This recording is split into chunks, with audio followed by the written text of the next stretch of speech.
What's up, guys? Skyllus here with episode 3 of the Gears of War lesson series, and I'm pretty excited today for two reasons.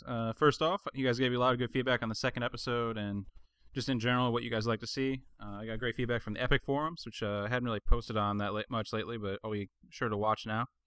And then also, as you might have seen on the right-hand side, you can go ahead and click that and switch it over to 720p, because now we have an HD cap card for the first time on the channel. I went and bought a Hoppage, whatever the hell, PVR. And everything will be in HD now. The video today isn't the max quality, but it's really nice. It's just what I can do with editing, because my computer, unfortunately, isn't very good.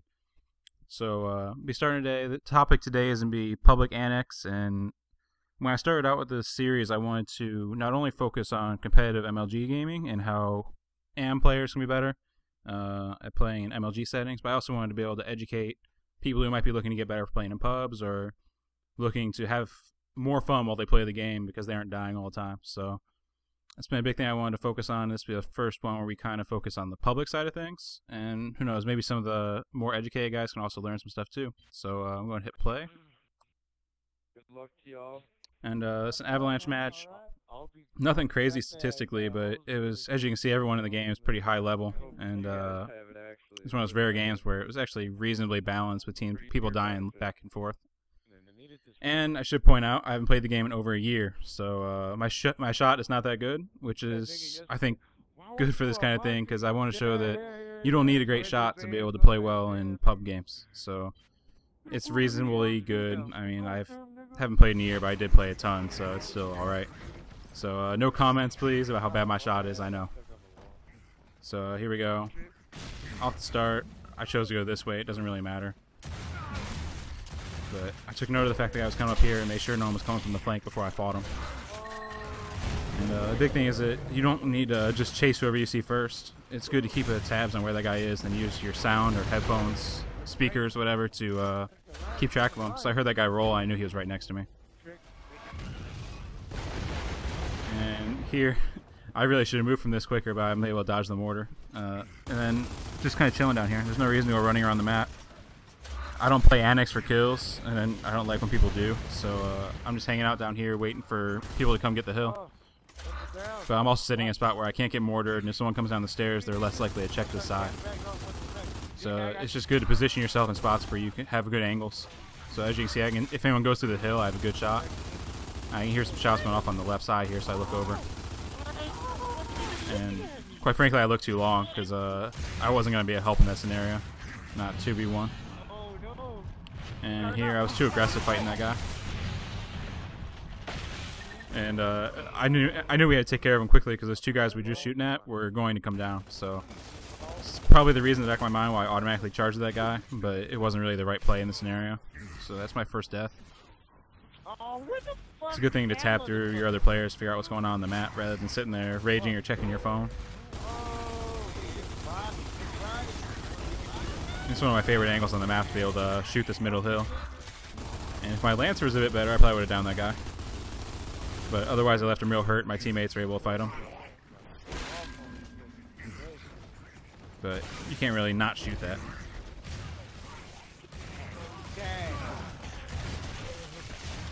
And an important thing in a scenario like this, I don't really need to get the hill, because there's 8 seconds left. But it's more important to make sure we get all the kills so that when the hill switches, we're there before they are. So it's good to get control of the hill in those last few seconds, or to just let it run out so that all of us are alive, all of them are dead. We're going to automatically get the hill and we start to get set up. Which that applies for any map, or any hill as well. So it's just real good to, even if it's at like 15 seconds or 20 seconds, you know you're not going to be able to get it, just wait and then make your push closer to the time where it runs out. Because as you can see now, we have them all cornered coming out of the spawn.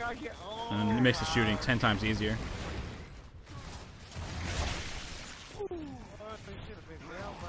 And this is just me buying time, because I don't want them going for the hill, I want them fighting me. So I'm just trying to stay alive as long as possible. And with not playing for a year, I didn't realize how ridiculous the shotty is now with the L trigger. But it's really crazy. And here I got one of those silent melees where it doesn't actually do any damage and I die. Nothing I could have done about that.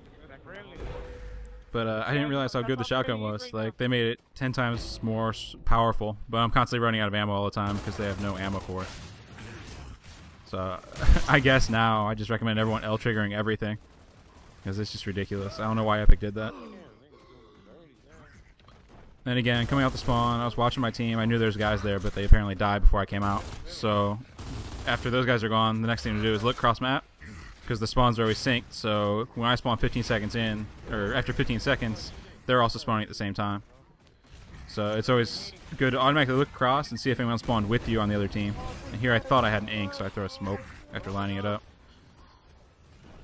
So don't do that. Smokes don't do anything anymore, unfortunately. And then I push up the opposite side of my team. Every single time I'll try and do that. I don't like pushing along as one big group, so I'll try and get different flanks. In this case, I'm holding these two guys off, but they're not going to push up, and somehow they live through that mortar. And I'm keeping active reload on my Lancer constantly. And there, my teammates pushed down. I saw one of my guys that died over here. So let me pause for a second. The incorrect thing to do is what my teammate was doing and wait at the statue by the hill. Because then when you're fighting them, you're fighting on top of the hill. So not only do they break it right away, but you're also fighting at the spot where everyone's be going towards. So, for example, I just came from the other side where I was fighting. If those guys died, and I think they did, then whoever was left over there is going to come up that stairs. So you want to be real aggressive to keep them pushed back from the hill, and to also fight so that you don't have guys coming at your back. So in this case, I didn't know there'd be 4, but it's generally better to push this way if you don't have any kind of a call of how many there are. So I'm going to hit play again.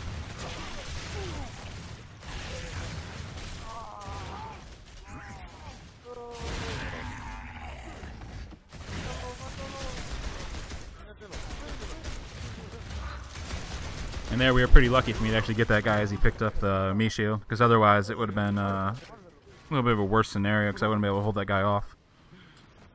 So we ended up cleaning him up, which might have been a little bit of luck, and we've got the hill for the next 10 seconds. So our goal needs to be to push down and get kills. And that's what I'm going to do. The hill usually would move to boom shield every time here.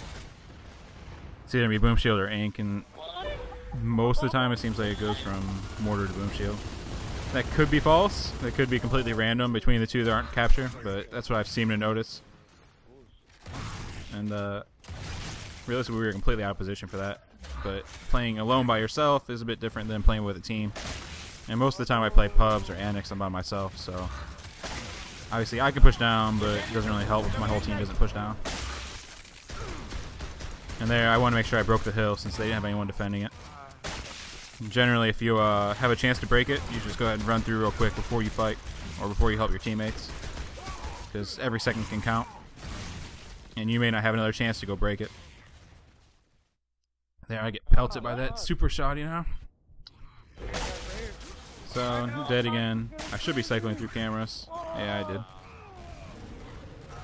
So I have a general idea what's going on over there. I just want to get there as quickly as possible. And it was too late.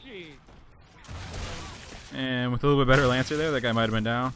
But he didn't really have anywhere to go after that. And I should have picked him up. I didn't see he was sitting there. But there was a dead body. Or a down body right there.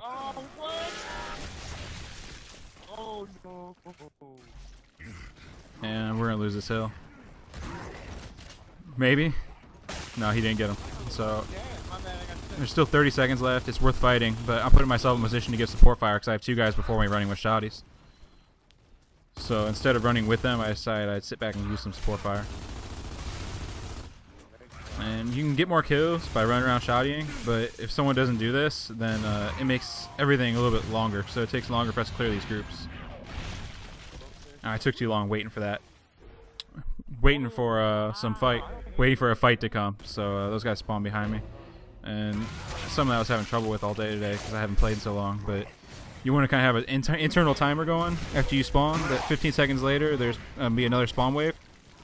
So you want to sit somewhere for, like if I'm going to sit up here and support fire, it needs to be for 10 seconds or less and then get out of there. So here I'm a Lancer. Realistically, I only have about 10 seconds to do this before I need to move. And then all day today I kept forgetting and then just sitting there and get shot in the back. And there's a 50% chance they'll be behind you, so it's not really lucky if they do. But it's a good thing to watch for. And as you can see throughout this video, I've played the hill all game. So I'm going to pause it right now. In Annex, you can run around and get kills all day, and that's fine. Some people can do that, or some people want to do that. what you'll find is that if you play for kills, you'll have your few games where you go crazy and you get tons of kills, but you also have tons of games where your team gets completely pulverized and you're dying a lot because it's 4v1. And you can go and complain and say, oh, my teammates are awful, yada, yada, yada. But the odds are that it was because you weren't playing by the hill that other players started running around. So I found that if I play by myself, generally playing by the hills encourages your team to do so as well. On top of the fact you'll usually have a pretty consistent score because there's always people running towards the hill. And I guess that's just the biggest thing I can get for Annex is always play the hill. Don't be in the hill. As you can see, I've usually been around the hill, whether it's captured or not, and then go in and go cap it once people die. So I'm going to play it and just have a little bit more to go since this is going to be the last hill.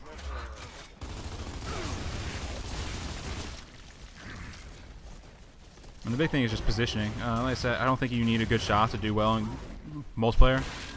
So it's just a matter of being at the right space at the right time. And in objective games, it's a lot of working the hill, as I was saying. So I didn't mean to steal that kill.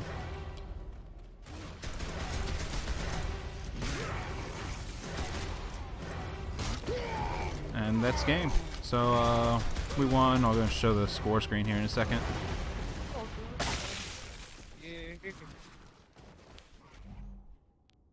And hopefully some people learn from that. I said I went 9 kills, 6 downs, and 5 deaths, which isn't on there, but I counted. So hopefully some people learn from that. Like I said, I'm trying to kind of balance it between catering to the competitive crowd and catering to casuals. And hopefully some people learn. I'm going to try and do some different videos. Now that we have a cap card, I might go back and record some segments to talk about how to play certain spots or certain areas that have lots of action, that kind of thing. Obviously, we'll be doing some Gears 3 beta footage once that comes out. So hopefully everyone sticks around. Try and watch each week. You might learn something even in these games for pubs if you're an MLG player. If you're a Public player, you might learn some stuff watching some MLG footage. So hopefully everyone sticks around and enjoys the ride. Thanks for watching, guys.